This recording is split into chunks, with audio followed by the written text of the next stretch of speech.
ইল্লা সাওম, রোজা ছাড়া। নবীজি বলেছেন রমজান মুবারকে কেউ যদি একটি নফল কাজ আদায় করে, একটি নফল ইবাদত করে, অন্য মাসের একটি ফরজ আদায় করার সওয়াব আল্লাহ পাক নামায় আমলে দিয়ে দিবেন। রমজান মুবারকে কেউ যদি একটি ফরজ আদায় করে, অন্য মাসের 70টি ফরজ আদায় করার মতো সওয়াব আমলনামায় আল্লাহ দিয়ে দিবেন। সুবহানাল্লাহ। এই মাস আমাদের সামনে। আল্লাহু আকবার বলি, আল্লাহু আকবার বলি, আলহামদুলিল্লাহ। এই পবিত্র মাস আমাদের সামনে। এই মাসে এত সওয়াব, নফল হয় ফরজের মতো, আর ফরজ হয় 70টা ফরজের মতো। এত সওয়াব কেন হইল? আমরা না খেয়ে থাকি সেই জন্য নাকি? বলতে পারেন কেন হলো? একটি কারণ, শাহরু রমাদান আল্লাযী উনজিলা ফীহিল কুরআন। সুবহানাল্লাহ বলবেন না? এই রমজান মাস হচ্ছে সেই মাস যে মাসে আল্লাহ রাব্বুল আলামিন কোরআনে কারীমকে নাযিল করেছেন।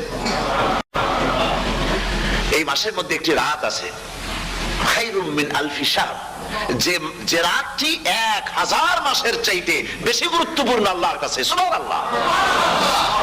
একটি রাত 1000 মাসের চাইতে গুরুত্বপূর্ণ। 1000 মাস ক্যালকুলেটর দিয়ে হিসাব করলে দেখা যায় যে 1000 মাসে 83 বছর 4 মাস হয়। তাহলে তার অর্থ কি? যে একটানা 83 বছর 4 মাস ইবাদত করলে যে সওয়াব হবে, এই রাত্রে ইবাদত করলে সেই সওয়াব হবে। হতে পারে, এরকম হতে পারে, কিন্তু ব্যাখ্যাটা কি? ব্যাখ্যাটা হচ্ছে আরবিতে আলফুন শব্দ দিয়ে 1000 বোঝানো হয় না। আরবিতে যখন আলফুন বলা হয় তাহলে বোঝা যায় সংখ্যাধিক্য, বিপুল সংখ্যা, হাজার হাজার হাজার হাজার, থাউজেন্ডস এন্ড থাউজেন্ডস। এইটাকে বোঝানোর জন্য আরবিতে ব্যবহার করা হয় আলফুন, হাজার হাজার। তাহলে আল্লাহ কি বোঝাতে চাচ্ছেন? আল্লাহ রাব্বুল আলামিন তিনি আয়াত দ্বারা বোঝাতে চান, এর ব্যাখ্যা হচ্ছে এই পৃথিবীর মানবতার কল্যাণের জন্য, এই পৃথিবীর মানুষের ভালাইয়ের জন্য, মঙ্গলের জন্য হাজার হাজার মাস ধরে এই পৃথিবীর মানুষের যে কল্যাণ হয় নাই, এই রমজান মুবারকে একটা রাত আছে যেই রাতে আল্লাহ রাব্বুল আলামিন মানবতার সেই কল্যাণ করেছেন। সেই কল্যাণ কি দিয়ে করেছেন? শাহরু রমাদান আল্লাযী উনজিলা ফীহিল কুরআন, কোরআন নাযিল করে পৃথিবীর মানুষকে সেই কল্যাণ আল্লাহ দিয়েছেন। সুবহানাল্লাহ। প্রতি রমজান মুবারকে হযরতে জিবরাইল আসতেন, হুজুরকে বলতেন, হুজুর আপনি তেলাওয়াত করেন, আমি শুনি, যতটুক নাজিল হয়েছে পড়েন। হুজুর পড়তেন, জিবরাইল শুনতেন, আবার জিবরাইল পড়তেন, হুজুর শুনতেন। এমনি করে করে যে বছর হুজুর ইন্তেকাল করবেন, হুজুরের জীবনের শেষ রমজান মুবারকে কোরআন নাজিল পরিপূর্ণ হয়ে গেছে। হযরতে জিবরাইল বলেন, হুজুর কোরআন তো নাজিল তামাম হয়ে গিয়েছে, এবার আপনি পুরা কোরআন পড়ে আমারে শোনান। হযরতে রাসূল পুরাটা পড়ে 30 পারা পড়ে শোনায় দিলেন, জিবরাইল শুনলেন। এবার জিবরাইল বলেন, হুজুর আমি তেলাওয়াত করতেছি, আপনি শুনেন। হযরতে জিবরাইল 30 পারা পড়লেন, হুজুর শুনলেন। আবার হযরত জিবরাইল বলেন, হুজুর আবার আপনি পড়েন। হুজুর পড়লেন, জিবরাইল শুনলেন, আবার জিবরাইল পড়লেন, হুজুর শুনলেন। তার মানে হলো হুজুর যে বছর ইন্তেকাল করলেন, ওই বছরের রমজান মুবারকে হযরত জিবরাইল 2 বার পড়েছেন, হুজুর শুনেছেন, আর হুজুর 2 বার পড়েছেন, জিবরাইল শুনেছেন, যাতে করে একটা জের জবর, একটা আয়াত, একটা সেমিকোলন যেন বাদ না পড়ে যায়। শাহরু রমাদান আল্লাযী উনজিলা ফীহিল কুরআন, রমজানের পবিত্র মাসে আমি অবতীর্ণ হয়েছি। সুবহানাল্লাহ। যদি প্রশ্ন করা হয় রমজানে তো আসছো, কিন্তু প্রথম নাজিল হয়েছিল কোন সময়? ওটা কি দিন ছিল না রাত ছিল? কোরআন তার জবাবে বলে, ইন্না আনজালনাহু ফি লাইলাতিল কদর, কদরের পবিত্র রাতে আমি এই পৃথিবীতে আমার আগমন ঘটেছিল। যদি প্রশ্ন করা হয় বুঝলাম সবই, কেন নাজিল হয়েছে তুমি? এই পৃথিবীর তোমার আসার উদ্দেশ্য কি? মূল কাজটা কি? এই প্রশ্ন যদি করা হয়, কোরআনে কারীম তার জবাবে বলে, শোনো কেন এসেছি। লিতুখরিজান নাসা মিনাজ যুলুমাতি ইলান নূর, আমার মিশন হচ্ছে গোটা বিশ্ব মানবতাকে পুঞ্জীভূত জমাট বাঁধা অন্ধকারের ভেতর থেকে টেনে বের করে আলোর সন্ধান দিতে, আলোর দিকে আনার জন্য আমি কোরআন নাজিল হয়েছি। আল্লাহ পাক আমাদের জন্য একটি পবিত্র মাস আমাদেরকে দিচ্ছেন, দান করেছেন, যে মাসটির নাম হচ্ছে রমাদান। রমাদান হচ্ছে রামদুন, রাম মিম দত, রাম ধাতু থেকে উৎপত্তি, এর অর্থ হচ্ছে জ্বালানো, পুড়িয়ে দেওয়া, ভস্ম করে দেওয়া। রমজান মুবারকে যারা নাকি সিয়াম সাধনা করে, আত্মত্যাগ করে, অর্থাৎ তিতিক্ষা, ত্যাগ এবং তিতিক্ষা করে রমজান মুবারকে আল্লাহ পাক যেভাবে রোজা চান, ওইভাবে যারা রোজা রাখে তাদের সমস্ত গুনাহ সমূহকে আগুন যেমন আবর্জনাকে জ্বালিয়ে দেয়, রোজা যদি সঠিকভাবে কারো হয় তাহলে তার গুনাহগুলিকে এইভাবে জ্বালিয়ে ভস্ম করে দেয়। সুবহানাল্লাহ বিহামদিহি। এই রমজান আমাদের সামনে।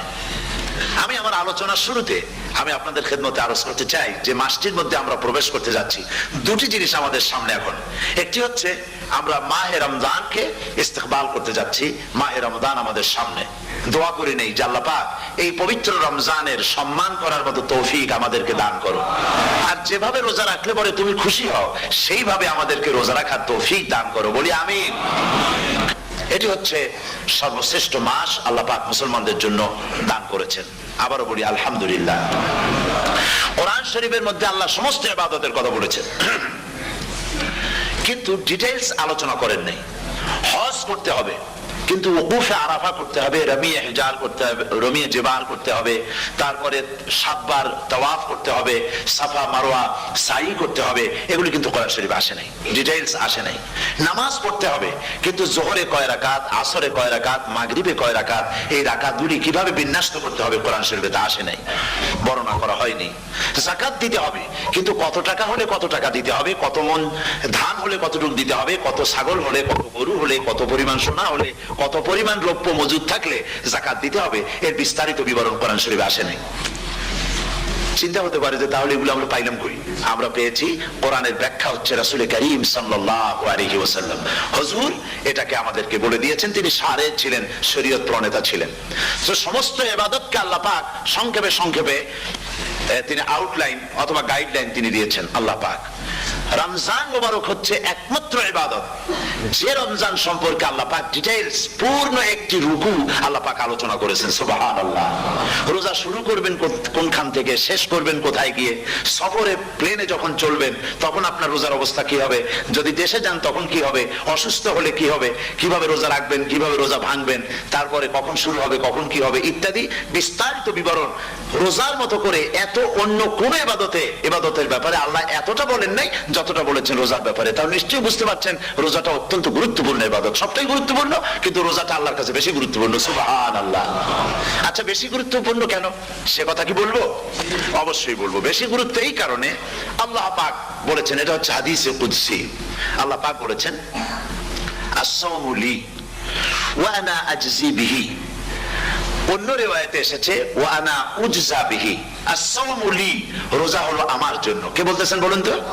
আল্লাহ পাক বলছেন রোজা হচ্ছে আমার জন্য, রোজার পুরস্কার আমি দেব। অন্য বর্ণনায় এসেছে রোজা আমার জন্য আর রোজাদারের পুরস্কার আমি আল্লাহ নিজেই পুরস্কার। সুবহানাল্লাহ, সুবহানাল্লাহ।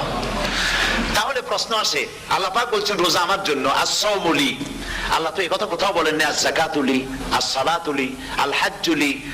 রোজা আমার কি বলে, যাকাত আমার জন্য, হজ আমার জন্য, নামাজ আমার জন্য, এই কথা কিন্তু আল্লাহ বলেন নাই। অবশ্যই আমরা যাকাত হোক, নামাজ হোক, হজ হোক কার জন্য করি? আল্লাহর জন্য করি। রমজানের ব্যাপারে আল্লাহ খাস করেছেন যে আস-সাওমু লি, রোজা আমার জন্য। এই কথাটার অর্থ কি, তাৎপর্য কি, ব্যাখ্যা কি, সিগনিফিকেন্স কি? এর সিগনিফিকেন্স হচ্ছে এই যে প্রত্যেকটা ইবাদতের দুটি ধরন আছে। কয়টা ধরন বলুন তো? দুটি ধরন। একটি ধরন হচ্ছে বাহ্যিক আর একটা হচ্ছে আভ্যন্তরীণ। প্রত্যেকটা ইবাদতের দুটি দিক আছে, একটা মানুষকে দেখানো আর একটা ভেতরের। যেমন নামাজ, একটি লোক নামাজ পড়ে না, কিন্তু এমন একটা সমাবেশের মধ্যে পড়ে গেছে সবাই নামাজ পড়ে। এখন আমি যদি নামাজ না পড়ি তাহলে লোকে বলবে কি? তখন উযু আছে কি না আছে দাঁড়ায় গেল, আল্লাহু আকবার। তাহলে দেখা গেল নামাজ আল্লাহর জন্য পড়ে, আবার মানুষের জন্য দেখাবার জন্য করে।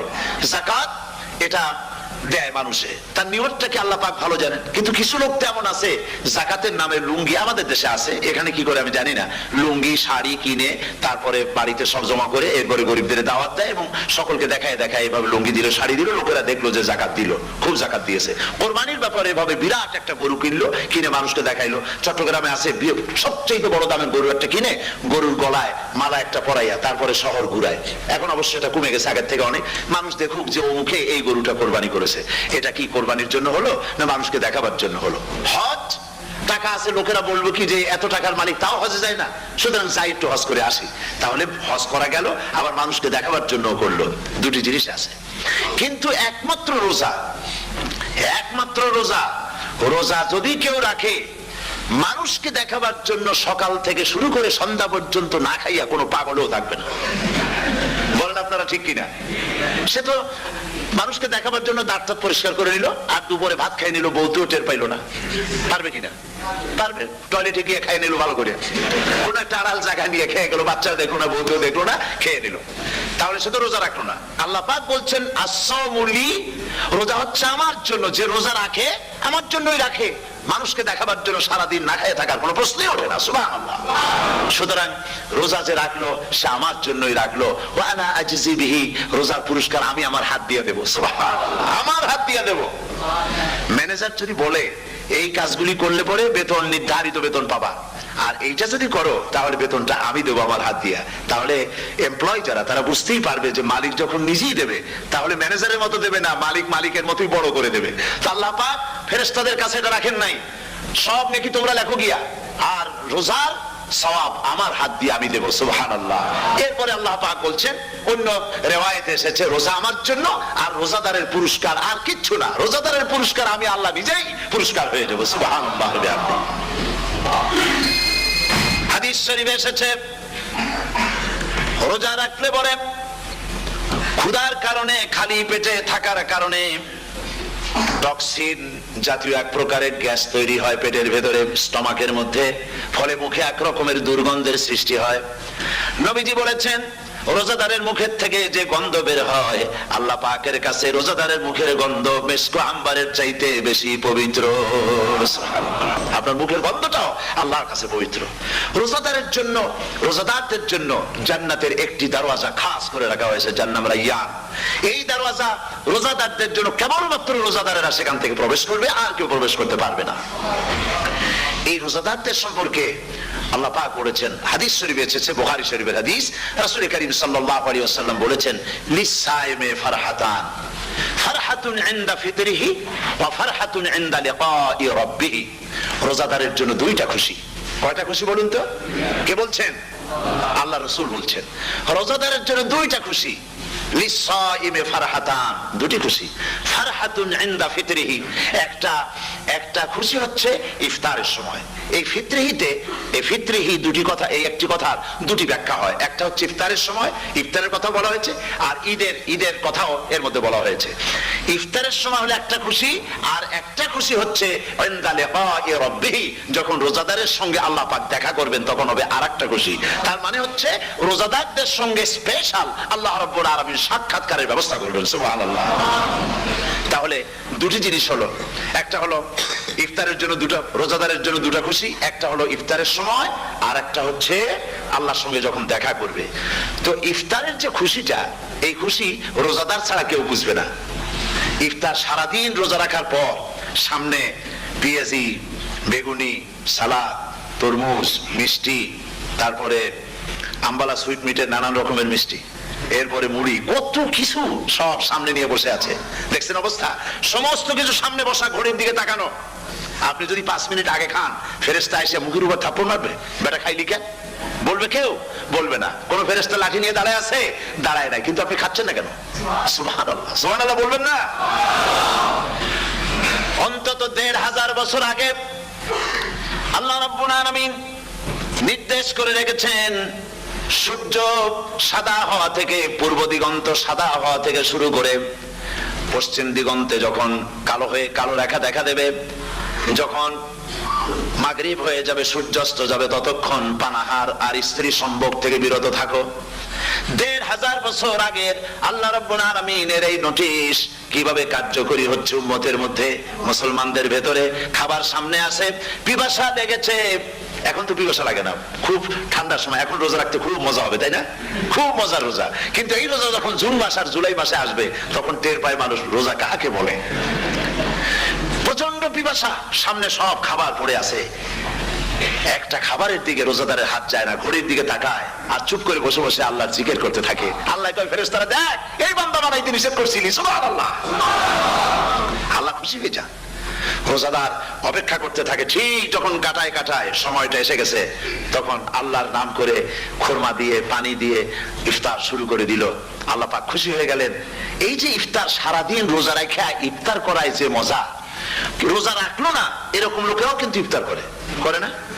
পুরান ঢাকায় আছে, ঢাকার তো কয়েকটা এলাকা আছে, পুরান ঢাকার লোকেরা নাকি বলে যে যারা রোজা রাখে না তারা বলে যে রোজা না রাখে একরকম পাপ করছি, আর ইফতার না করে কবিরা গুনাহ করবো নাকি, ইফতার তো করাই লাগবে। তো খুব মজা করে ইফতার করে তারা। তো সারাদিন রোজা রেখে পেঁয়াজি ছোলা বুট মুড়ি খাওয়ায় যে মজা, সারাদিন ভাত খাইয়া তারপরে ইফতারে শরীক হওয়া, ছাগলে ঘাস খাইলে যেমন লাগে ওইরকম তার মুখে লাগে, এই মজা পাবে না। রোজাদারের যে মজা লাগে সেই মজা সে পাবে না। সারা মাস রোজা থাকার পর আল্লাহর হুকুম মেনে সারা রাত রোজা রাখার পর তারপরে ঈদের দিনে জামা কাপড় পরিষ্কার করে শেরওয়ানি গায়ে লাগাইয়া পাঞ্জাবি পরে আতর মেখে এরপরে ঈদের জামাতে যখন দাঁড়ায় যায় সে যে মজা পায়, সারা মাস রোজা রেখে ঈদের জামাতে গিয়ে সে যে মজা পায়, যে রোজা রাখলো না ঈদের দিনে খুব জামা পাজামা সেন্ট এগুলো মেখে টেকে প্রথম কাতারে গিয়ে দাঁড়ায় গেছে, ও সেই মজা পাবে না। ওর মনের মধ্যে একটা সোর সোর ভাব থেকেই যায়। সে মনে মনে ভাবে এই জামাত আমার না, জোর করে আসছি, এখানে দাঁড়াবার যোগ্যতা আমার নাই।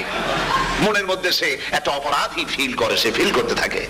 সুতরাং রোজাদারের জন্য দুইটা খুশি, একটা হচ্ছে ইফতারের সময়, আর একটা খুশি হবে যখন আল্লাহ তাদেরকে দেখা দেবেন। সুবহানাল্লাহ। এই রোজা আল্লাহ পাক দান করেছেন। আচ্ছা কি জন্য রোজা আমাদের দিলেন?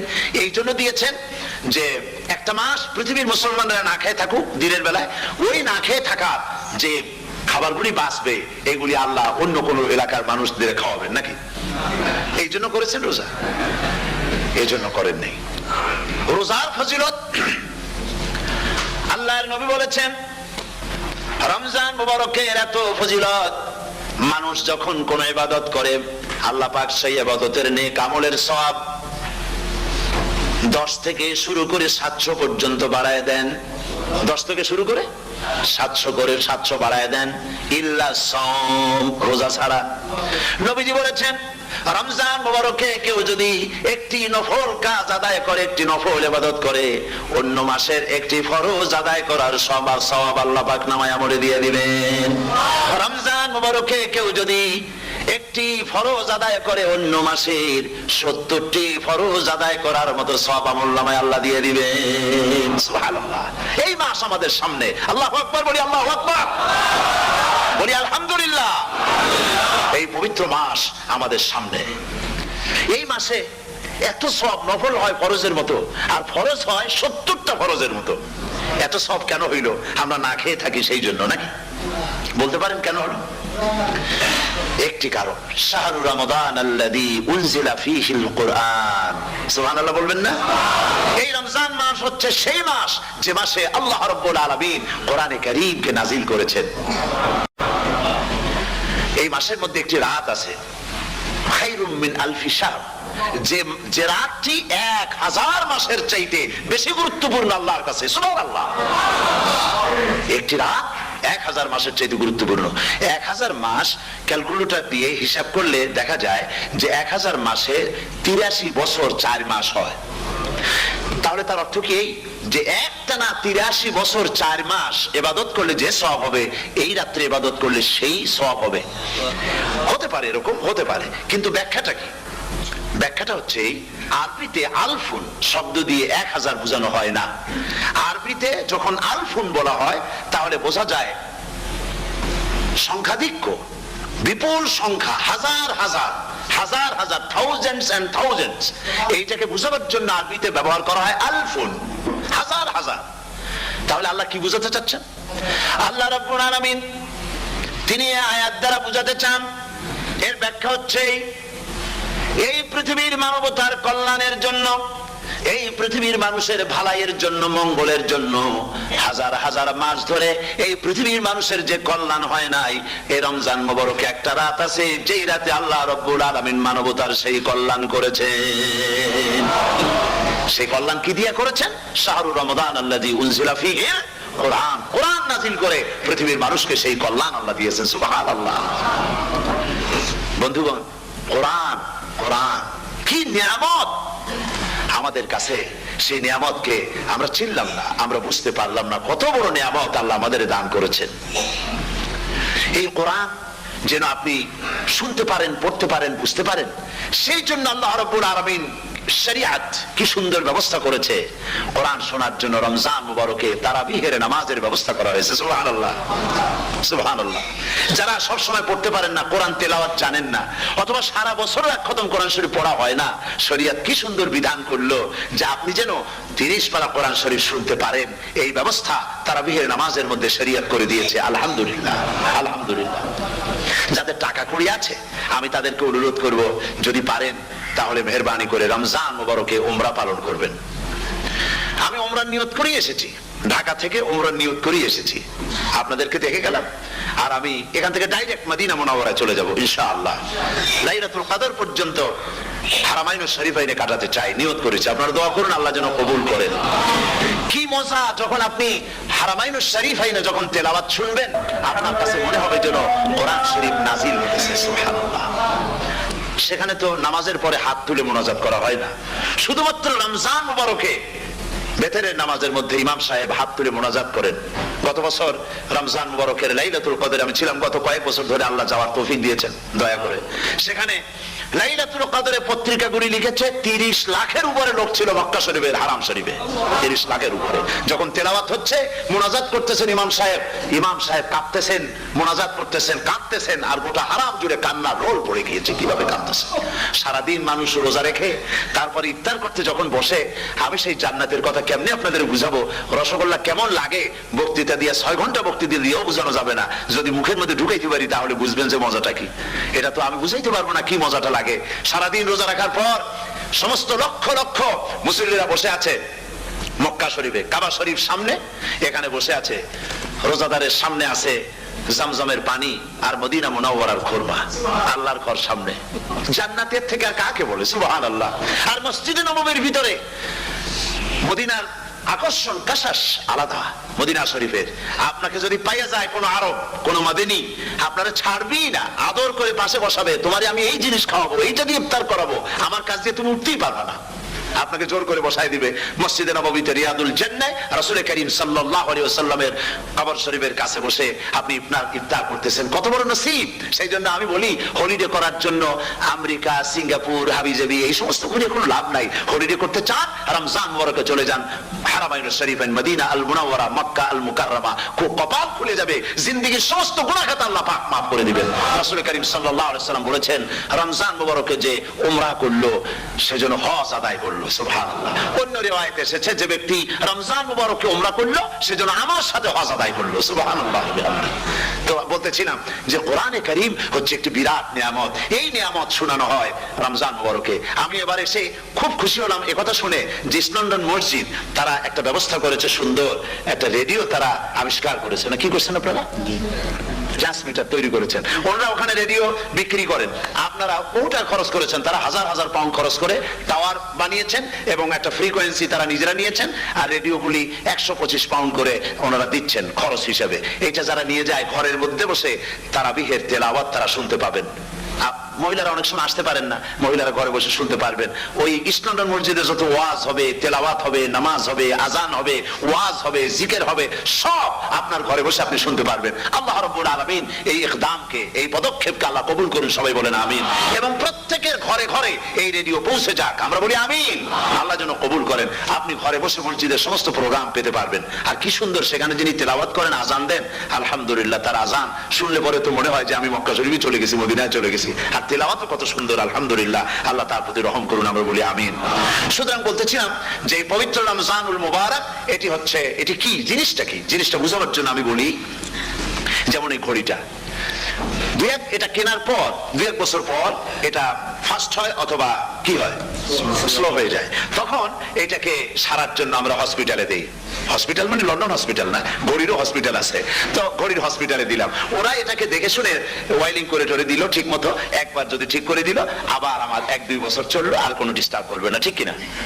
আপনার গাড়ির ইঞ্জিন যদি কোনো রকমের অসুবিধা করে, তাহলে গাড়ির ইঞ্জিনকে ওভারহোলিং করতে হয়, ইঞ্জিন ডাউন দিতে হয়। একবার যদি ইঞ্জিন ডাউন দিলেন, ওভারহোলিং করলেন, তাহলে আপনার এই গাড়ি 5-6 বছরের জন্য আর হাত দিতে হবে না। এই কথাগুলি বুঝতে পারছেন কিনা? সারা জীবন, সারা মাস অন্যায় করার পরে, গুনাহ করার পরে মানুষের অন্তঃকরণে কালিমা লেগে যায়। আল্লাহ রাব্বুল আলামিন রমজান মুবারকের একটা ব্যবস্থা করেছেন, ইঞ্জিন ওভারহোলিং এর মতো, ইঞ্জিন ডাউন দেওয়ার মতো। আপনার কালকে, আপনার আত্মাকে, আপনার বিবেককে, আমার বিবেককে পরিষ্কার করার জন্য রমজান মাস করে দিয়েছেন। রমজান মুবারকের একটি মাসের কোর্স যদি কমপ্লিট করা যায়, তাকওয়া দিয়া যদি ভরে দেওয়া যায়, তাহলে বাকি 11 মাস আরামসে চলবে, কোনো অসুবিধা হবে না। নবীজি বলেছেন রমজান মুবারকে মাস আসার সঙ্গে সঙ্গে আল্লাহ রাব্বুল আলামিন তিনি জান্নাতের সমস্ত দরজাগুলি খুলে দেন, আর জাহান্নামের সব দরজাগুলি আল্লাহ রাব্বুল আলামিন বন্ধ করে দেন। সুবহানাল্লাহ। আর শয়তানকে শৃঙ্খল দিয়ে বেঁধে ফেলা হয়, শিকল দিয়ে শয়তানকে বাঁধা হয়ে যায়। এই হাদিসটা যখনই শোনাই বিভিন্ন জায়গায়, লোকেরা বিভিন্ন জায়গায় প্রশ্ন করে, হুজুর কোন তো যে শয়তানরে বাঁধিয়ে ধরে, কিন্তু রমজান মাস তো লোকেরা মদ খায়, মিথ্যা কথা কয়, তাহলে শয়তান বাঁধা থাকলো কেমনে? আমি বলি দেখেন, এরও ব্যাখ্যা আছে। এর ব্যাখ্যা হলো এই, কোন কোন ঘড়ি আছে একবার চাবি দিলে 6 মাস চলে, আর একবার চাবি দিলে 2 বছর চলে, আবার চাবি দিলে লাইফ চলে যায়, এরকমের ঘড়িও আছে। কোন কোন মানুষের শয়তানে এমন চাবি দিছে যে চাবিতে 6 মাস চলে, কোনটায় 10 মাস চলে, কোনটায় বছর চলে। রোজার মাসেও যারা গুনাহ করে শয়তানে এমন চাবি দিছে যে রোজার মাসেও বন্ধ হচ্ছে না, এরা শয়তানের খপ্পরে পড়ে গেছে। আল্লাহ এই চাবি থেকে মুসলমানদেরকে হেফাজত করুন, বলি আমিন। জোরে বলেন আমিন। শয়তান থেকে পানাহ কেউ দিতে পারে না, কোন গভর্নমেন্ট পারবে না। ব্রিটিশ গভর্নমেন্ট পারবে নাকি? American government? কেউ পারবে না। শয়তান থেকে পানাহা দিতে পারে কেবলমাত্র কে? ওই আল্লাহ রাব্বুল আলামিন আমাদেরকে শিখায় দিয়েছেন, শয়তানের ওয়াসওয়াসা থেকে আমার কাছে পানাহা চাও। আউযু বিল্লাহি মিনাশ শাইতানির রাজিম। বিতাড়িত মরদুদ শয়তানের ওয়াসওয়াসা থেকে পানাহা চাই, আল্লাহর কাছে পানাহা চাও। আল্লাহ পাক বলেন আমি পানাহা দিতে পারি শয়তানের ওয়াসওয়াসা থেকে। শয়তান থেকে আশ্রয় একমাত্র সিকিউরড, নিরাপত্তা পেয়েছেন আল্লাহর পয়গম্বরেরা। সুবহানাল্লাহ। আম্বিয়া আলাইহিমুস সালাম তারা আল্লাহ কর্তৃক নিয়ন্ত্রিত, শয়তানের ক্ষমতা নাই পয়গম্বরদের কাছে যাওয়া। চতুর সীমানার ভেতরে শয়তান প্রবেশ করে কোন নবীকে ওয়াসওয়াসা দিতে পারবে না, বলি সুবহানাল্লাহ। এই জন্য শয়তান থেকে বেঁচে যাওয়া, শয়তানের ওয়াসওয়াসা থেকে বাঁচা খুবই কঠিন। সেই জন্য আল্লাহ পাক বলছে শয়তানকে বেঁধে রাখা হয়, জান্নাতের সমস্ত দরজা খোলা, জাহান্নামের সমস্ত দরজা বন্ধ হয়ে যায়। এই নিয়ামতের মাস আমাদের সামনে। প্রত্যেকটি যখন কোন ওয়ার্কশপ হয়, তো ওয়ার্কশপের জন্য এক একটা কি বলে সিলেবাস থাকে। রমজান মুবারক একটা ওয়ার্কশপ। এই ওয়ার্কশপের মধ্যে একটা সিলেবাস আছে, সেই সিলেবাসের নাম হচ্ছে কোরআন। কোরআন, কোরআন। কোরআন নাজিলের মাসে আমরা কি কোরআন তেলাওয়াত করি? বলেন। রোজা হচ্ছে, হাদিস শরীফের মধ্যে বলা হয়েছে আস-সাওমু জুন্নাহ, রোজা হচ্ছে ঢাল। রোজা কি কন্ত? ঢাল বোঝেন তো? ঢাল কি? প্রোটেক্টর। আপনি জিহাদের ময়দানে, যুদ্ধের ময়দানে নিরাপত্তার জন্য, বাইরের থেকে আক্রমণকে ফিরাবার জন্য কি ব্যবহার করেন? ঢাল ব্যবহার করেন। রোজা হচ্ছে ঢাল, শয়তানের সমস্ত আক্রমণ থেকে বাঁচার জন্য রোজা হচ্ছে ঢাল। রোজার দিনে কেউ যদি আপনার সাথে ঝগড়া করে, তাহলে রাসূল বলেছেন তুমি বলো, তুমি ঝগড়ায় প্রবৃত্ত হবে না। তোমার সাথে যদি কেউ ঝগড়া করে, তুমি বলবে ইন্নী সাইম, আমি রোজাদার। আমি তোমার মতো ঝগড়া করতে আমিও পারি, আমি তোমার মতো গালাগালি দিতে পারি, কিন্তু আমি দেব না, ঝগড়াও করব না, গালিও দেব না, মারামারিও করব না, কারণ আমি রোজাদার। সুবহানাল্লাহ। রোজা আপনাকে গুনাহ থেকে বাঁচায় দেবে। দেখেন রোজা কিভাবে গুনাহ থেকে বাঁচায়। মিথ্যেবাদী, মিথ্যেবাদী সারাক্ষণ মিথ্যে কথা বলে, কিন্তু রোজার মাস আসছে। এখন মিথ্যাবাদী যারা, তাদের ঘনিষ্ঠ লোকদের কাছে শুনেছি যে তারা বলে, যদি কোনো লোক দিনের বেলা এসে যায় আর এমন কথা, যে কথা বলতে গেলে মিথ্যা বলা ছাড়া উপায় নাই তার জন্য, সে তখন বলে ভাই তুমি তো অসময় আসছো, এখন আমি খুব ব্যস্ত, আই এম ভেরি বিজি, তুমি রাত্রে আসো। কথা বুঝতে পেরেছেন তো? রোজা হচ্ছে কি? রোজাটা কি বলে? ঢাল। কোন মেয়ে লোকের দিকে চোখ পড়লো, আহা আমি তো রোজাদার, চোখকে সাথে সাথে নিচে নামায় ফেললো। গানের আওয়াজ আসলো, আমি তো রোজাদার, সে গানটা শুনলো না। কাজে সমস্ত গুনাহ থেকে বাঁচার জন্য রোজা একটা বিরাট হাতিয়ার। সুবহানাল্লাহ। এই মাসে আল্লাহ রাব্বুল আলামিন এই মাসটা, এই রোজাটা কেন দিয়েছেন? লাআল্লাকুম তাত্তাকুন। ইয়া আইয়ুহাল্লাযীনা আমানু কুতিবা আলাইকুমুস সিয়ামু কামা কুতিবা আলাল্লাযীনা মিন ক্বাবলিকুম লাআল্লাকুম তাত্তাকুন। হে বিশ্বাসীরা, তোমরা যারা ঈমান এনেছো শোনো, আমি রোজাকে তোমাদের জন্য ফরজ করেছি, যেমন করে ফরজ করেছিলাম তোমাদের পূর্বপুরুষদের উপরে। রোজা শুধু আমাদের উপরে ফরজ হয়েছে তা না, আমাদের আগে যারা যেসব নবীরা আসছিলেন তাদের উপর রোজা কি ছিল? ফরজ ছিল। সুতরাং এই রোজা তোমাদের উপরে ফরজ, এই জন্য লাআল্লাকুম তাত্তাকুন, যাতে করে তোমরা কি হতে পারো? পরেজগার হতে পারো। কি হতে পারো? পরেজগার, মুত্তাকি হতে পারো, আল্লাহকে ভয় করতে পারো। একমাত্র আল্লাহর ভয় মানুষকে ভালো বানাতে পারে।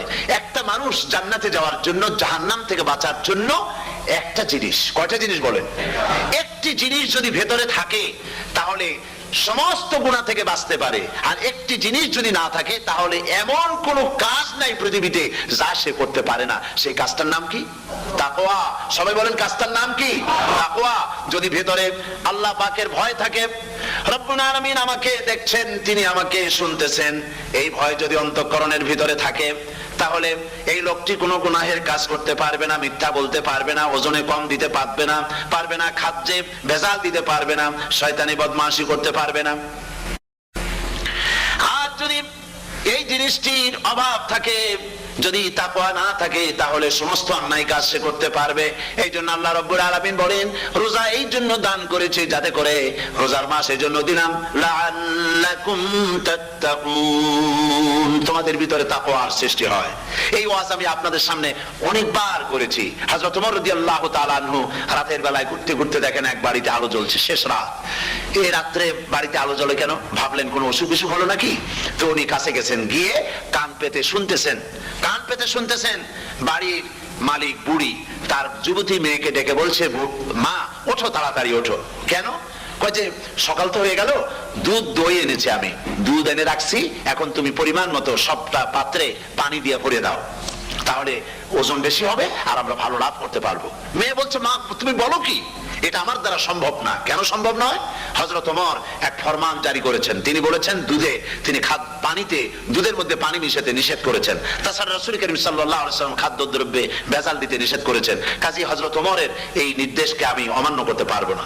মা বলছে, দেখো ওমর এখন তো ঘুমাইতেছে, এত রাত্রে তিনি কি এখানে আসছেন নাকি আমাদের এই কারবার দেখতে? তুমি পানি মিশাও ইচ্ছে মতো।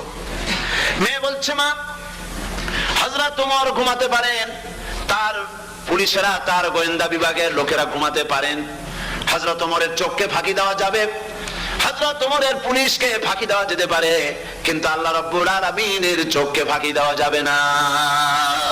আমার পক্ষে সম্ভব নয়, আমি দুধে পানি মিশাতে পারবো না। হযরত ওমর রাদিয়াল্লাহু তাআলা চলে গেলেন, গিয়ে তার ছেলেকে ডেকে বললেন, ছেলে আমি তো এখন বুড়া হয়ে গেছি, আমার বিয়ের বয়স নাই, আমি একটা মেয়ের খোঁজ নিয়ে আসছি, যদি আমার বয়স থাকতো এই মেয়েটার আমি বিয়ে করতাম। সুবহানাল্লাহ, সুবহানাল্লাহ। এই মেয়েটা তুমি খোঁজ নাও, যদি বিয়ে না হয়ে থাকে তুমি প্রস্তাব দাও বিবাহের। কি সৌন্দর্য তিনি দেখলেন মেয়েটার মধ্যে, স্বাস্থ্য, রূপ, যৌবন, কি দেখলেন? তাকওয়া। জোরে বলেন না, কি দেখলেন? এই তাকওয়া তিনি দেখলেন। এই তাকওয়ার উপরে ভিত্তি করে আমিরুল মুমিনিন, অর্ধেক পৃথিবীর প্রেসিডেন্ট, খলিফাতুল মুসলিমিন, আমিরুল মুমিনিন হযরত ওমর তার ছেলের জন্য পুত্র বধূ করে তাকে ঘরে নিয়ে আসলেন। সুবহানাল্লাহ। ফায়দা কি হলো? ফায়দা এই হলো, এই মেয়ের গর্ভে যে মেয়ে হলো, সেই মেয়ের গর্ভে যে মেয়ে হলো, সেই মেয়ের গর্ভে ফারুকে সানি হযরত ওমর ইবনে আব্দুল আজিজ রাহমাতুল্লাহ আলাইহির মতো ফারুকে সানি আল্লাহ দান করে দিলেন। সুবহানাল্লাহ ওয়া বিহামদিহি। এটা নাম হচ্ছে তাকওয়া। এই তাকওয়ার ব্যাপারে হযরত ওমর রাদিয়াল্লাহু তাআলা আনহু তিনি হযরত কাব বিন উবাই রাদিয়াল্লাহু তাআলা আনহুকে জিজ্ঞেস করেছিলেন যে তাকওয়ার একটা ব্যাখ্যা আপনি কি আমাকে বলতে পারেন, তাকওয়ার ব্যাখ্যাটা কি? তিনি বলেন, হ্যাঁ পারি। কি ব্যাখ্যা? তিনি বলেন যে দেখুন, তাকওয়ার ব্যাখ্যা হচ্ছে এই যে সংকীর্ণ একটি রাস্তা, সরু ন্যারো একটা রোড, এই ন্যারো রোডের দুই দিকে আছে কাঁটাযুক্ত লতা পাতা। এই কাঁটাযুক্ত লতা পাতার মধ্য দিয়ে এই সরু রাস্তা দিয়ে আপনি যখন যাবেন তো কিভাবে যাবেন? হযরত ওমর বললেন, আমার জামা কাপড় এইভাবে খুব আটোসাটো করে আমরা যাব, যাতে করে গায়ের চামড়াও না ছেড়ে আমার জামাও যাতে না ছেড়ে যায়। হযরত কাব বিন উবাই রাদিয়াল্লাহু তাআলা আনহু বলছেন, এটার নামই হচ্ছে তাকওয়া। এটার নাম কি? তাকওয়া। এটার নাম হচ্ছে তাকওয়া। দুনিয়ার অসংখ্য পাপের ভেতর থেকে আপনি চলে যাবেন, পাপ যেন আপনাকে স্পর্শ করতে না পারে। এটার নাম তাকওয়া। বাইন মাছ নিশ্চয়ই খেয়েছেন আপনারা, না লন্ডনে পাওয়া যায় না? পাওয়া যায়। এই বাইন মাছ যারা খেয়েছেন আপনারা, আমি জানি না আপনারা জানেন কিনা, বাইন মাছ কোথায় থাকে? পানিতে থাকে না কাদায় থাকে? মাশাআল্লাহ, বাইন মাছ থাকে কাদার মধ্যে। কিন্তু এই বাইন মাছ যারা ধরেছে তাদের মুখে শুনেছি আমি যে বাইন মাছ থাকে কাদায়, ওকে যখন ধরে টেনে বের করা হয় কাদার মধ্যে থেকে এক ফোঁটা কাদা ওর গায়ে নাই। এই কলুষিত সমাজ, পাপে ভরপুর। গ্রেট ব্রিটেন, আমেরিকা, পাশ্চাত্য, আমাদের দেশ, সর্বত্র পাপ আর পাপ। এই পাপের মধ্যে বাইনমাস শুধু খাইয়েন না, ওর কাছ থেকে শিক্ষাও গ্রহণ করেন। ও যেমন কাদার মধ্যে থাকে, কাদা ওর গায়ে লাগে না, আপনিও এই সমাজের মধ্যে আপনি আপনার কাজ চালিয়ে যান, পাপ যেন আপনাকে স্পর্শ না করে। আল্লাহ যেন পাপের থেকে আমাদের বাঁচান। আমরা বলি আমিন, সবাই বলেন আমিন। এটার নাম হচ্ছে তাকওয়া। আর তাকওয়া লম্বা জামায় তাকওয়া হয় না, লম্বা দাড়িতে তাকওয়া হয় না, পাগড়ি একটা বানলেই তাকওয়া হয় না। রাসূল সাল্লাল্লাহু আলাইহি বলেছেন তাকওয়া হা হুনা, হা হুনা, হা হুনা, তিনবার বলেছেন, বুকের দিকে দেখায় বলেছেন তাকওয়া হা হুনা। তাকওয়া হচ্ছে এখানে। এর অর্থ এই নয় যে আমি দাড়িকে আমি ছোট করে দেখছি, জামাকে ছোট করে দেখছি, তা নয়। কিন্তু বলছি যে তাকওয়াটা হচ্ছে অন্তরের ভেতরে। এই অন্তরের ভেতর থেকেই এটার বহির প্রকাশ হতে হবে। আপনার কথায়, আপনার বলায়, আপনার ওঠায়, আপনার বসায়, আপনার চালচলনে, আপনার বিয়ে শাদীতে, আপনার ব্যবসা বাণিজ্যের সর্বত্র তাকওয়ার ছাপ প্রদর্শিত হতে হবে। তাহলেই আমার মধ্যে তাকওয়া এসেছে বলে প্রমাণ হবে। আর এটাই আল্লাহ পাক চান, রমজান মুবারকে তোমাদের মধ্যে তাকওয়া সৃষ্টি হোক। রোজা সম্পর্কে এই কথাগুলি আমি বলে নিলাম। প্রথম 10 দিন শুধু রহমত নাজিল হবে, দ্বিতীয় 10 দিনে আল্লাহ পাক শুধু মাফ করতে থাকবেন, আর তৃতীয় 10 দিনে আল্লাহ পাক জাহান্নাম থেকে মুক্ত করে দিবেন। সুবহানাল্লাহ। রমজানে মক্কা শরীফে, মদিনা শরীফে ছোট্ট একটা বাচ্চাও ঘুমায় না। অন্তত 5-7 বছর, 8-10 বছর বয়স হয়ে গেছে এরকম বাচ্চা সারা রাত্রে 1 সেকেন্ডের মধ্যে ঘুমায় না। সমস্ত লোক জাগে, ফজরের নামাজ পড়তে থেকে ঘুমায়, সব সমানে 2 হাতে নেকি কামাই করে। নেকি কামাইয়ের মৌসুমে বাহার। রমজান হচ্ছে নেকি কামাইয়ের বসন্তকাল। আপনারা যেন খবরদার মিস করবেন না, মিস করবেন না, খবরদার। এই মাসটা পুরোপুরি কাজে লাগাবার জন্য মায়েরা, আমার মায়েরা, বোনেরা, মেহেরবানি করে এই মাসটা কাজে লাগাবেন। গীবত গাইবেন না, রাগারাগি করবেন না, ঝগড়াঝাটি করবেন না, মিথ্যা কথা বলবেন না, তেলাওয়াত, জিকির, আজগার। আর পুরুষেরাও এই জিকির আজগারের মধ্যে, মানুষকে ভালো কাজের আদেশ করার মধ্যে যা আজকে আল্লাহ আমার দিয়ে বলাইলেন, এই কাজগুলি আমি এবং আপনারা সবাই যেন আমল করতে পারি। আল্লাহ তৌফিক দান করুন। আপনারা এই মোনাজাতের পরে যে যে এলাকায় গিয়ে জামাতে এশার নামাজটা আদায় করবেন। এখানে নামাজের কোনো ব্যবস্থা করা যায় নাই বলে আমরা দুঃখ প্রকাশ করছি। পাশে যেখানে মসজিদ পান, জামাতে এশার নামাজটা খবরদার আদায় করে নেবেন, নামাজ ছেড়ে দেবেন না। 5 ওয়াক্ত নামাজ সঠিকভাবে আদায় করবেন। আর মদের ব্যবসা যাদের আছে, মদের ব্যবসা ছেড়ে দেবেন। আর মদের চাকরি যারা করেন, সেখান থেকে চাকরি উঠাইয়া কোনো ভালো জায়গায় চাকরি করার জন্য চেষ্টা করবেন। জেনা, ব্যভিচার, নাচ, গান ইত্যাদি, তাস, পাশা, জুয়া, অন্যায় কাজে যাব না। আল্লাহ যেন কবুল করেন, বলেন আমিন। বলেন সবাই আমিন। এটাই কাজ। শিরক এবং বিদআতের বাড়ির কাছেও আমরা কেউ যাব না। এই তওবা করে খাঁটি মুসলমান হইতে হবে। আমরা কতদিন বাঁচবো জানি না। আল্লাহ পাক যেন আমাদেরকে ঈমানের সাথে রাখেন। যাদের মুখে দাড়ি নাই, আল্লাহ পাক তাদের মুখে দাড়ি লাগায় দিক, বলি আমিন। আপনারা চেষ্টা করেন রাসূলের এই সুন্নতটা আমল করার জন্য। যেহেতু আমরা মারা যাবো, চিরদিন বাঁচবো না, তো আল্লাহ রাসূলের কাছে কেমনে আমরা আমাদের চেহারা দেখাবো? জামায়, দাড়িতে, টুপিতে, পর্দায়, মেয়ে লোকদের পর্দা করার মধ্যে, সবটার মধ্যে রাসূলুল্লাহর সুন্নত যেন আমরা আমল করতে পারি। আল্লাহ যেন তৌফিক দেন। হুজুর বলেছেন, হুজুর তো কোনো কলেজে পড়েন নাই। কি বলেন, কলেজে পড়েছেন? কোন কলেজে মাদ্রাসায় পড়াশোনা করেন নাই। অথচ আল্লাহর নবী বলেছেন, ইন্নামা বুইস্তু মুআল্লিমান, আমি শিক্ষক হিসাবে দুনিয়ার বুকে প্রেরিত হয়েছি। লেখাপড়া কোথাও করেন নাই, অথচ হুজুর বলছেন আমি শিক্ষক। অর্থাৎ গোটা পৃথিবীর সর্বকালে, সর্বযুগের মহান শিক্ষক হচ্ছেন মুহাম্মদ রাসূলুল্লাহ সাল্লাল্লাহু আলাইহি ওয়াসাল্লাম। শিক্ষা তার মধ্যে পরিপূর্ণ ছিল। আল্লাহ তাকে শিখিয়েছেন, সব কথা তিনি বলেছেন, জ্ঞানের কোনো অভাব তার কাছে ছিল না। তবে হ্যাঁ, অনেকে বলে যে মুহাম্মদ সাল্লাল্লাহু আলাইহি ওয়াসাল্লাম হচ্ছেন সেই পুরানা মধ্যযুগীয় ব্যাপার স্যাপার। ওই মধ্যযুগীয় কোনো কথা আজকের যুগে চলতে পারে না। এটা হলো জ্ঞান বিজ্ঞানের যুগ। আমরা কিছু মঙ্গল গ্রহে যাবো করতেছি, চাঁদ দখল করে ফেলেছি সেই কবে, চাঁদে পতাকা উড়ায় ফেলেছি, বাড়ি ঘর বানাবার জন্য ইট, সিমেন্ট, রড সবকিছু পাঠাবার ব্যবস্থা হচ্ছে চাঁদে। আর মঙ্গল গ্রহে তো আমরা যাবো করছি। মুহাম্মদ সাল্লাল্লাহু আলাইহি ওয়াসাল্লাম কি চাঁদে নেমেছেন কখনো? এগুলি বেকুবদের প্রশ্ন। কাদের প্রশ্ন? বেকুবদের প্রশ্ন। আর মিয়া, তোমার বিজ্ঞান তো গেছে শুধু চাঁদে। চাঁদ কত দূর? মাত্র 2,32,000 মাইল দূরে। চাঁদ মাত্র 2,32,000 মাইল দূরে একটি উপগ্রহ মাত্র। পৃথিবীর সবচাইতে নিকটতম প্রতিবেশী, নিকটতম উপগ্রহ হচ্ছে চাঁদ।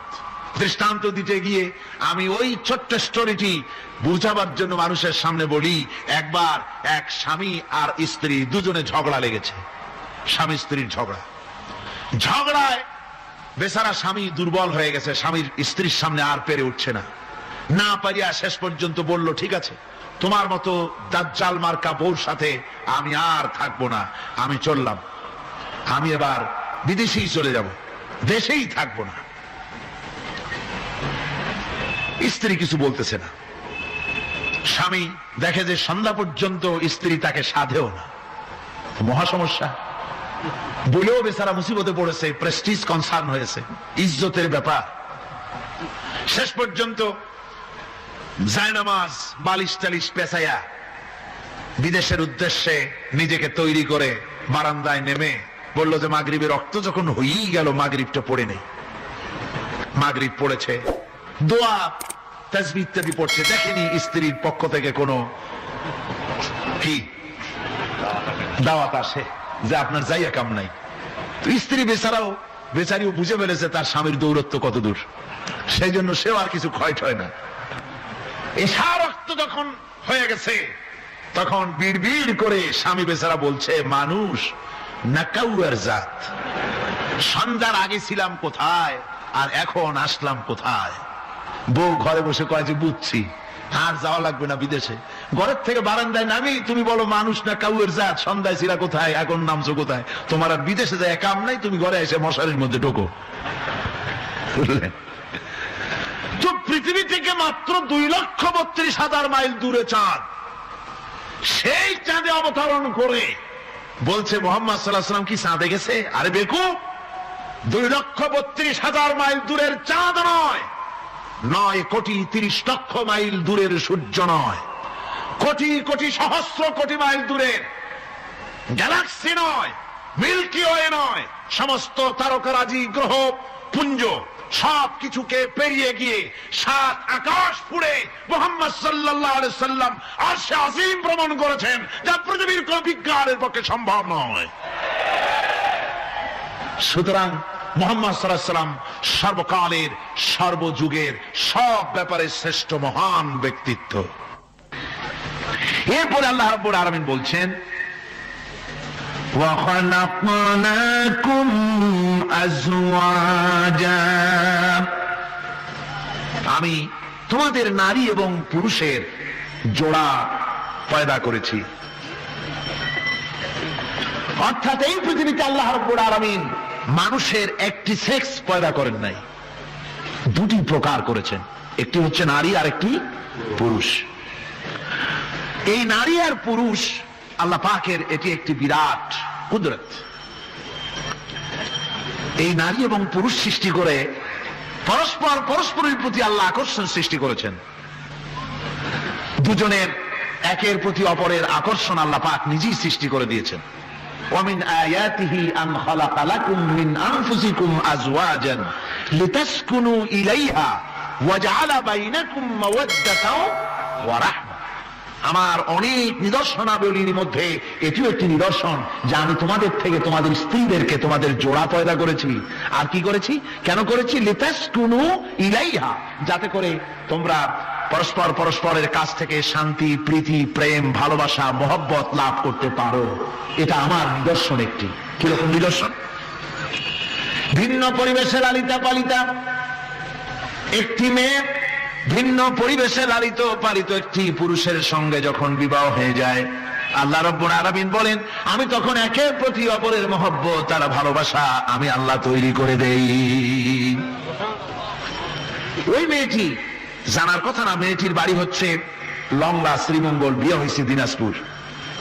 দিনাজপুরের লোকেরা বোয়াল মাছ খায় না, কিন্তু এখানের লোকেরা বোয়াল মাছ খুব পছন্দ করে। কথা বুঝতে পেরেছে? এখানে কথাবার্তা এক রকমের, সেখানের কথাবার্তা আর এক রকমের। এই দুইটা মিলে খিতে হয়েছে তো খিতে হয়েছে। কথা বুঝতে এখন উপায়টা কি? অথচ এই দুই স্বামী স্ত্রীর মধ্যে আল্লাহ পাক কি মহব্বত পয়দা করে দেন, একজন আরেকজনের জন্য জীবন দিতে প্রস্তুত হয়ে যায়। সুবহানাল্লাহ পড়েন। আল্লাহ রাব্বুল আলামিন বলেন ওয়াজআলা বাইনাকুম মাওয়াদ্দাতান, প্রথমে তো ভালোবাসা সৃষ্টি করি, প্রেম সৃষ্টি করি। বিবাহ হওয়ার পর যে ভালোবাসা হয়, বিশেষ উদ্দেশ্যকে সামনে রেখে ওই ভালোবাসা হয়। এরপরে যখন বয়স বাড়তে থাকে, যখন বার্ধক্য আসে, তখন ওই ভালোবাসাটা আর থাকে না যেটা ছিল প্রথম। সেটা আমি ওয়াজআলা বাইনাকুম মাওয়াদ্দাতান ওয়া রাহমা, মাওয়াদ্দা তখন রহমতে পরিণত হয়ে যায়। প্রথমে থাকে একটা প্রেম কেন্দ্রিক ভালোবাসা, পরবর্তী পরবর্তী সময় যখন স্বামী বুড়ো হয়ে যায় আর স্ত্রী যখন বুড়ি হয়, তখন আল্লাহ পাক বলেন আমি উভয়ের মধ্যে সহৃদয়তা করুণার সৃষ্টি করে দেই, পরস্পরের প্রতি আকর্ষণ তখন আরো বাড়িয়ে দেই। একজন আরেকজন ছাড়া চলে না, বুড়ার বুড়ি ছাড়া উপায় থাকে না। ঘরের মধ্যে ফ্রিজ আছে, কালার টিভি আছে, তারপরে সুন্দর বিছানাপত্র আছে, কোনো জিনিসের অভাব নাই বুড়ার। হঠাৎ করে বুড়ি একদিন মারা গেল, বুড়ায় কয় আমি গৃহশূন্য হয়ে গেছি। সব আছে, তারপরেও যে গৃহশূন্য হয়ে গেছি, তার মানে গৃহের প্রাণটাই চলে গেছে। বুড়া বয়সে সন্তান খোঁজ খবর নেয় না, সন্তানের বউ খোঁজ খবর নেয় না। বুড়ার গরম পানিটা, উজুর পানিটা, তার খাবারটা, তার পানটা, তার যা প্রয়োজন বুড়ি সব এগিয়ে নিয়ে আসে। আর বুড়াও বুড়ির জন্য তখন প্রথম জীবনের চাইতে আরো বেশি মহব্বত বাড়ে, বুড়ির দিকে খোঁজ খবর আরো বেশি করে নেয়। ঠিক কিনা কন? বুঝবেন যারা বুড়া আর বুড়ি আছেন। আল্লাহ পাক বলেন এটা আমি করি। কে বলছেন এ কথা? আল্লাহ পাক বলছেন আমি করি। এ মহব্বত আল্লাহর দান। দেখুন রাসূল করিম সাল্লাল্লাহু আলাইহি ওয়াসাল্লামের ঘরে দৌলত ছিল না, কিন্তু মহব্বত দিয়ে ঘরটা ভরা ছিল। সুবহানাল্লাহ ওয়া বিহামদিহি। দৌলত ছিল না, মহব্বত দিয়ে ভরা ছিল। হযরত আয়েশা সিদ্দিকা রাদিয়াল্লাহু তাআলা আনহা বলেছেন আমি গ্লাসে পানি পান করে রেখে দেওয়ার পর রাসূলুল্লাহ গ্লাসটা হাতে নিয়ে আমি যেখানে ঠোঁট লাগিয়ে পানি পান করেছি, আল্লাহর নবী ওইখানেই ঠোঁট লাগায় পানি পান করতেন। মুহাব্বত। হযরত আয়েশা বলেন আমি গোশত খেয়ে হাড্ডি খেয়ে হাতে ধরে রেখেছি, খাবো বা রাখবো, আল্লাহ নবী তখন আমার হাতের থেকে গোশত বা হাড্ডিটা আমার হাত থেকে নিয়ে আমি গোশতের যে অংশে কামড় দিয়েছি রাসূলুল্লাহ সেখানে মুখ লাগিয়ে খেতেন। দৌলত ছিল না হুজুরের ঘরে এক ফোঁটা, কিন্তু মহব্বত ছিল ঘরটা ভরা। হযরত আয়েশা বলেছেন রাসূলুল্লাহ কাজ করে কষ্ট করে ঘরের ভিতরে ফিরে যখন দেখেছেন রান্না বান্না সারা হয় নাই, হুজুর ক্ষুধার্ত অথচ আমার রান্না শেষ হয় নাই, নবীজি রাগ করেন নাই, অসন্তুষ্ট হন নাই, ভুরু কুঞ্চিত করেন নাই, চোখ গরম করেন নাই, বরং আমার কাছে বসে রান্না বান্নায় আমাকে আল্লাহর নবী বিশ্ব নবী মুহাম্মদ রাসূলুল্লাহ সাল্লাল্লাহু আলাইহি ওয়াসাল্লাম আমাকে সহযোগিতা করেছেন। স্বামী স্ত্রী ভালোবাসা হচ্ছে স্বর্গীয় নিয়ামত, জান্নাতের নিয়ামত। সুবহানাল্লাহ পড়েন। যেই ঘরে স্বামী আর স্ত্রীর মধ্যে সাপ আর বেজির সম্পর্ক, ডাল কুমড়োর সম্পর্ক, এই ঘরটা যতই বিদেশি আধুনিক সৌন্দর্যের উপকরণাদি দিয়ে ভরপুর থাকুক না কেন, এই ঘরটা, এই বিল্ডিংটা জাহান্নামের টুকরা। ঠিক না? আর স্বামী স্ত্রীর যদি ভালোবাসা থাকে তাহলে ঘরটা যদি কুড়ে ঘর হয় তারপরেও সে ঘরটা হচ্ছে একটা জান্নাতের টুকরা। অনেক স্ত্রী আছে স্বামীর সাথে মহব্বত নাই, উল্টো পাল্টা কারবার। ওই রকম এক স্বামীর কাছে খবর আসছে যে আপনি তো এই গ্রামের মাতবাড়ি করেন, বিচার আচার করতেছেন, আপনার বউ তো গোসল করতে গিয়ে পড়ে গেছে নদীর মধ্যে। তো লোকটা দৌড় দিয়েছে, দৌড়ে গেছে, যায় কয় যে কোন জায়গায় পড়ছে, কয় যে এইখানে পড়ছে। লোকটা তখন জোয়ারের পানি যাচ্ছিল এইদিকে, লোকটা দৌড় দিছে উল্টা দিকে। লোকেরা কয় যে মিয়া তোমার বউ পড়েছে এইখান থেকে জোয়ারের পানি এদিকে যায়, তুমি উল্টা দৌড়াও কেন? মাতবার বলছে যে দেখো এটা হচ্ছে আমাদের ইন্টারনাল অ্যাফেয়ার্স, এটা বুঝবে না। এই স্ত্রী সারাটি জীবন আমার উল্টা চলেছে। আমি যদি বলেছি 100, সে বলেছে 335। আমি যদি বলেছি এখন দিনের 12টা, সে বলেছে এখন রাত 3টা 35 মিনিট। সম্পূর্ণ উল্টা সারা জীবন যে চলেছে। সে যে নদীতে পড়ে জোয়ারে গেছে আমি তা বিশ্বাস করি না, উল্টাই গেছে। এই রকমের এক শ্রেণী আছে, স্বামী উল্টা থাকে, স্ত্রী উল্টা থাকে, এরকম হয়। সুতরাং স্বামী এবং স্ত্রীর মধ্যে মহব্বত আর ভালোবাসা এটি মাবুদের একটি বিরাট নিয়ামত। অন্যের স্ত্রীর দিকে তাকালে কান ভরে, খারাপ নজরে তাকালে জেনার গুনাহ হবে, হাত দিয়া ধরলে কাম ভাবে জেনার গুনাহ হবে। কিন্তু কোন স্বামী যদি তার স্ত্রীর দিকে প্রেম ভরে ভালোবাসা ভরে তাকায় আর স্ত্রীর হাতকে প্রেম আর ভালোবাসার সাথে যদি স্ত্রীর হস্ত ধারণ করে, কিতাবে এসেছে স্বামী এবং স্ত্রীর উভয়ের সগীরা গুনাহ আল্লাহ রাব্বুল আলামিন মাফ করে দেন। আল্লাহ পাক বলছেন আমি তোমাদের থেকে তোমাদের জোড়া, তোমাদের স্ত্রীদেরকে পয়দা করেছি এবং পরস্পরের প্রতি ভালোবাসা এবং মহব্বত সৃষ্টি করে দিয়েছি। আজ আজকে কথা উঠেছে সমাজে, আজকে কথা উঠেছে নারীর অধিকার নিয়ে। বলা হচ্ছে ইসলাম নারীর অধিকার ক্ষুণ্ণ করেছে, বলে না? বলে কিনা বলেন? আমাদের দেশে এই জন্য নারী পক্ষ, নারী সমাজ, নারী আন্দোলন পরিষদ, তারপরে এরকম অনেক আন্দোলন তারা বানিয়েছে। আর পত্র পত্রিকায় নানান রকমের ইসলাম সম্পর্কে তারা লিখছে। একটা পত্রিকা আজকে সকালে আমাকে একজন দিল, তার মধ্যে লিখেছে, হাদিসের বরাত দিয়েছে, তার মধ্যে লিখছে যে রাসূলুল্লাহ বলেছেন পৃথিবীর সব কিছু হচ্ছে ভোগের সামগ্রী, সেই ভোগের মধ্যে উত্তম ভোগের সামগ্রী হচ্ছে নারী। নাউযুবিল্লাহ মিন যালিক। এমন কথা রাসূলুল্লাহ বলেন নাই। হাদিসের নাম দিয়া তারপরে হুজুর যা বলেন নাই সেই সব কথা বলে বলে নারীদেরকে ইসলামের প্রতি বীতশ্রদ্ধ করাবার জন্য চেষ্টা চালানো হচ্ছে। অথচ নারীদের ব্যাপারে মুহাম্মদ সাল্লাল্লাহু আলাইহি ওয়াসাল্লাম সবচাইতে উত্তম কথা বলেছেন। এত সুন্দর কথা পৃথিবীতে আর কেউ বলে নাই, আর কেউ বলে নাই। নারী অধঃপাতিতা, নির্যাতিতা, এই নির্যাতন থেকে, অধঃপতন থেকে নারীকে কে রক্ষা করতে পারে? ইসলাম। জোরে বলেন, কে পারে? কেবলমাত্র ইসলাম পারে, আর কেউ পারে না। নারী যখন তাদেরকে মেয়ে হয়েছে শোনা মাত্র তার বাপ তাকে মাটির নিচে পুঁতে রাখতো, আছাড় মেরে ফেলে দিত। যখন তাদেরকে কবর দিয়ে দিত জীবিত অবস্থায়, সেই সময় রাসূলুল্লাহ এসে নারীদের সম্মান দিলেন, মর্যাদা দিলেন। রাসূলুল্লাহ বললেন, আমার কাছে তিনটা জিনিস প্রিয়, একটি হচ্ছে নামাজ, একটি হচ্ছে সুগন্ধি, আর একটা হচ্ছে স্ত্রী। নারীর যখন কোনো মর্যাদা নাই তখন নারীর মর্যাদা হুজুর দিলেন। যখন কন্যা সন্তান হওয়া আভিজাত্যের বিপরীত, কন্যা সন্তান হওয়া পুরুষের জন্য একটা অপমানকর। এখন আমাদের সমাজেও আছে, স্ত্রী গর্ভবতী হয়েছে, বন্ধুদের কাছে বলে ফেলেছে আগেই, সন্তান হয়ে গেছে, কিন্তু কোনো খোঁজ খবর নাই। বন্ধুরা একদিন হঠাৎ জিজ্ঞেস করে, তোমার স্ত্রী গর্ভবতী হয়েছে? তারপরে তা তো অনেক দিনের কথা, কি হইল তা তো বললা না। কয় যে আশা তো করছিলাম হবে ছেলে, কিন্তু হয়েছে মেয়ে, সেই জন্য আর টেলিফোন করা, খবর দেওয়া জরুরত বোধ করিনি। আছে না এমন? আছে। আবার বারবার মেয়ে হয় বলে আমাদের দেশে তালাকের ঘটনা পর্যন্ত আছে। বারবার মেয়ে হয়, ছেলে হয় না মোটেও, তালাক দিয়ে দেয়। আচ্ছা, ওই মেয়েটারই, ওই স্ত্রীর যদি এখানে হাত থাকে ছেলে বা মেয়ে হওয়ার ব্যাপারে, মানুষের যদি হাত থাকে, তাহলে দায়ী শুধু স্ত্রী হতে যাবে কেন? পুরুষ তুমিও তো দায়ী তাহলে। আসলে ছেলে এবং মেয়ে হওয়ার জন্য স্বামী এবং স্ত্রী কেউ দায়ী নয়। ব্যাপারটি আল্লাহ। ব্যাপারটি কার?